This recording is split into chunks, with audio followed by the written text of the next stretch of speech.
If you have a failed crop, or for some reason haven't gotten around to planting in your garden yet, I want to let you know it is not too late to start over. My name is Laura. Welcome to my garden. I want to show you an area of our garden where we had to start over. But before I do that, I need to tell you the story behind it. Almost 8 weeks ago, we borrowed our neighbor's rototiller. The idea was to remove the grass in an area of the garden and to cover it with wood chips in preparation for next season. But as Glenn was working that soil, I began to get some new ideas. What if we turned it into a growing area now? There is always so much more that we could be growing. He wasn't excited about this idea because he knew the amount of resources and time it would cost us, but eventually agreed to give it a try. But as it often happens, we didn't have time for another project. We were busy enough with the rest of the garden, and almost 3 weeks later, the soil was compacted again and grass was growing again. We decided to amend the soil with a few bags of composted manure and our own compost.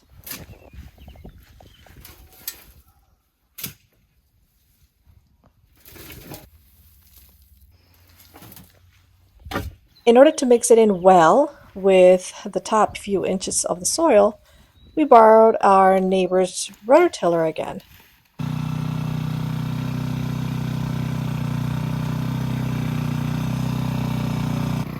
This time it looked promising. We laid some cardboard where the path would be, intending to put wood chips on the path later. And soon we had two 30 by 4 beds. Having learned from my mistake, I didn't want to leave the soil bare and give weeds the chance to grow again. So the very next day, I got to planting 6 30-foot rows of green beans. That is over 300 green bean plants. And with that, I was sure we would be able to grow enough green beans for the year. I was going to plant carrots and beets on the other bed.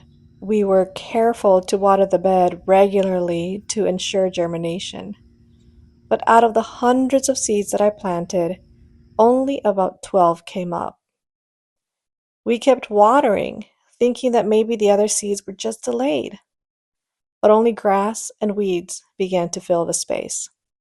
Thanks to the compost we added, soon both beds were covered in lush grass, and we could barely see the green bean plants among the weeds. At that point, we had a choice. We could just throw in the towel and be done, count it as a loss and pretend it didn't happen, or we could try again, start over. Yes, it would take so much time and energy we didn't think we had. We would have to invest in compost and wood chips, give up a weekend, and essentially create more work for ourselves because that would add more time to our watering routine and gardening maintenance. And still, we chose to start over. First, we're going to get ready and we're going to put some cardboard right here in the sections where we already have wood mulch. We're going to bring it down right to the border here. We're going to put cardboard in those little strips. I guess we decided to focus on the possibilities rather than the loss. We chose to focus on the fact that we still have half the growing season left. We chose to see a glass half full. So we did it again. We borrowed our neighbor's rototiller again. The compost and wood chips were delivered that same day and got the entire project done in one day. We started out by laying down cardboard right where the walking paths would be. Glenn put wood chips on top of the cardboard. Then, in between those mounds of wood chips, he filled it with compost. This is the same method we used to make all our other in-ground beds.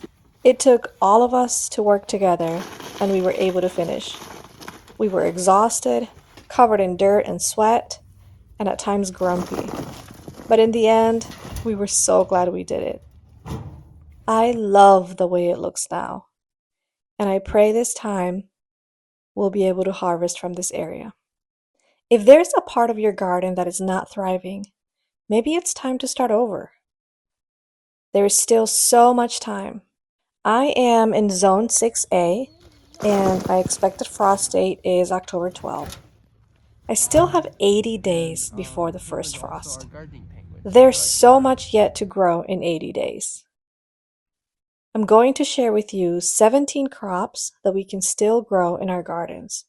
And even if you only have 60 days left, this list still applies to you. So here we go.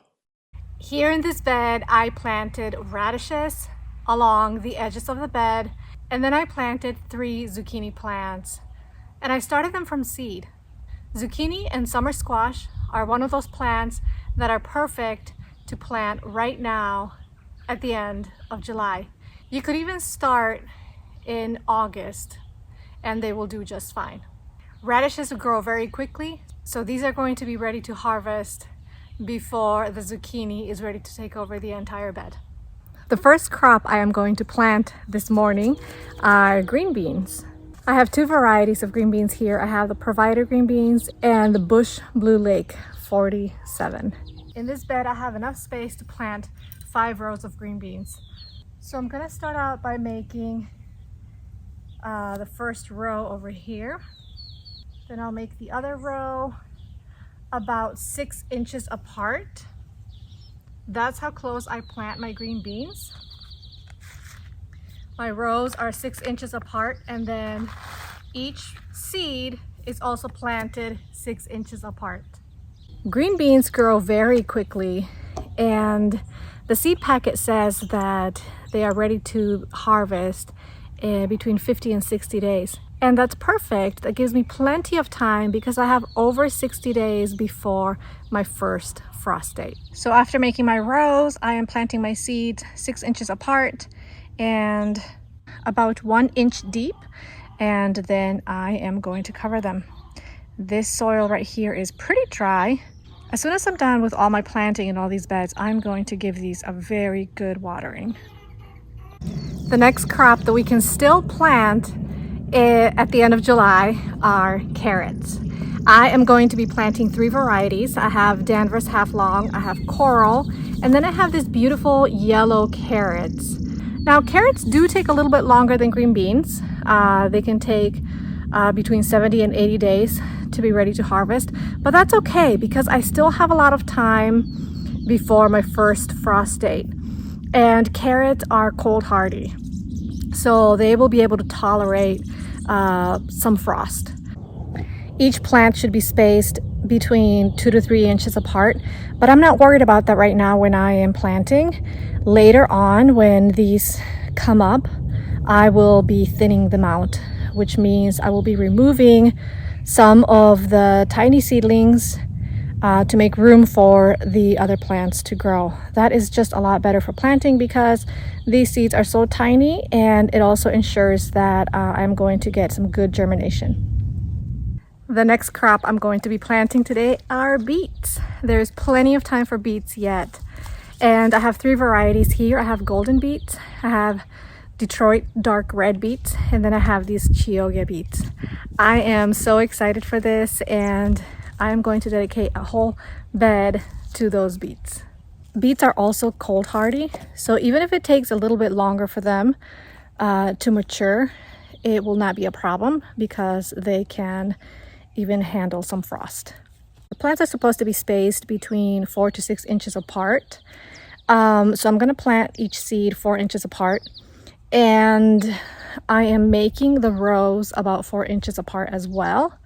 Probably the recommendation is to make them a little bit farther apart, but I like to sow them closer together, and it works very well. I've never had a problem with that.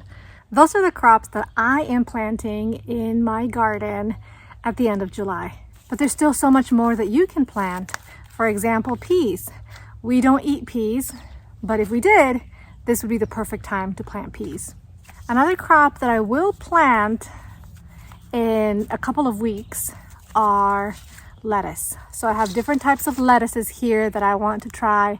Right now I have a lot of lettuce that is growing because I started lettuce seedlings several weeks ago and I transplanted them into some of these beds, and they are doing very well. So I'm gonna give myself a couple of weeks before I start another tray of lettuce seedlings to transplant them later. Lettuce grows very quickly and they're very cold hardy as well. So these are perfect to start now.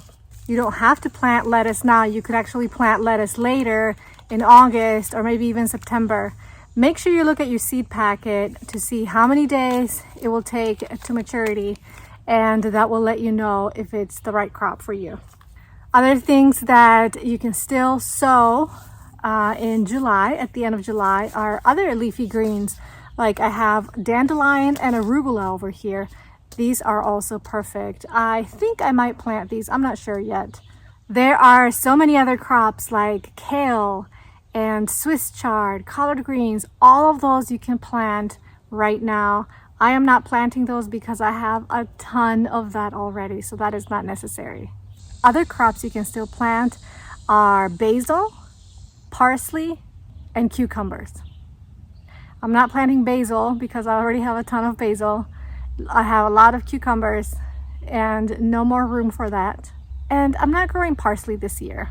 There are other things that you can grow from transplants, like broccoli and cabbage. Last week, I transplanted my broccoli seedlings into this bed, and so far they're looking good. So I'm really hoping that this will do well. And I have cabbage seedlings that I am going to be transplanting into my other beds once the onions come out. I'm trying not to have any beds that are empty and planning ahead so that I can always have something in the beds. I hope this inspires you to keep planting.